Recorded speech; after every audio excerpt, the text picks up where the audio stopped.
এক ফোনে বাংলা বা নজর রাখতে হচ্ছে ওয়েদার আপডেটের দিকে। বেলা যত গড়াচ্ছে ততই কিন্তু শীত উধাও হয়ে যাচ্ছে। আমরা ঠান্ডা পাচ্ছি না, ঠান্ডা উপভোগ করতে পারছি না। কি বলছে আবহাওয়া অফিস?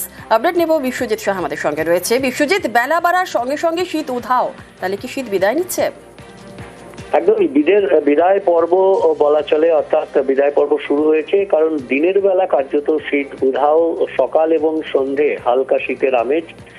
কুয়াশার দাপট একটা ছিল, কিন্তু সেই কুয়াশার দাপটও আগামী কয়েকদিনে কমবে। অর্থাৎ খুব সকালে একটা হালকা কুয়াশার দেখা মিলতে পারে, কিন্তু সেটা বেশিক্ষণের জন্য নয়। দিনভর রৌদ্রোজ্জ্বল আবহাওয়া, এবং যেহেতু বেলা বাড়ছে তাই দিনের তাপমাত্রা রাতের তাপমাত্রা দুটো তাপমাত্রাই স্বাভাবিকের ওপরে থাকবে।